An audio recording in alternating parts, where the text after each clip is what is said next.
Ma'am, you can go back over where you sat when you gave in. Not meaning you go back where you came from, but.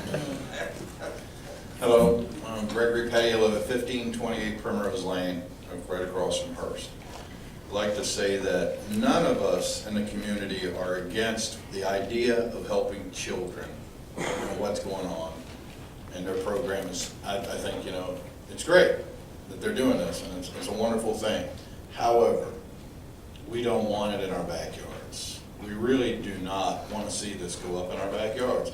I know, quite frankly, that you guys probably already made your minds up, and I'm glad you put in the stipulations in the amendment that you did, and it kind of puts a leash on them, and it will help greatly, and we do appreciate that. You're kind of like you're damned if you do and damned if you don't up there. I understand. But this issue, I just adopted a 10-year-old boy. I know exactly what they're talking about. He was my sister's kid. She died of drug and alcohol abuse. We took him in. I'm going through the same thing. The community has to come together. You're going to put this thing in a hostile environment. I don't know how else to put that nicely. You've heard the mumblings and everything going on. Everybody's really biting their tongues and trying to be cool. You weren't at the meeting that they had, the zoning board had, where they packed the joint out and everybody was coming unglued. It's a real hostile environment. I think they should really rethink putting this thing in there. And if they did come at it again from a different angle down the road, and they worked with the community, they might be able to put something in there and work with the community on it. But as it stands right now, they don't believe anything they're hearing. The community believes nothing that they're hearing, and it's just because of the way they went about notifying everybody. We kind of found out about it, had to blanket the neighborhood with flyers to get everybody involved, and it should have been done way, way, way in advance.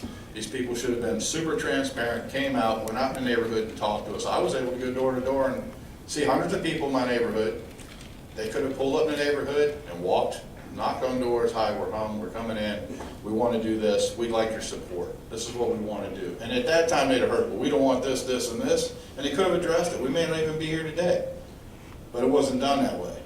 I think we all understand it. And I think the zoning board, when they voted down, they were there, 5 people were there at that meeting. 2 of them got locked outside the building. 3 of them were inside, yeah. They locked the doors because they said it was capacity, and 2 of the members were outside. They saw the community and they listened, and they voted their conscience. And that's what I'm asking you guys to do.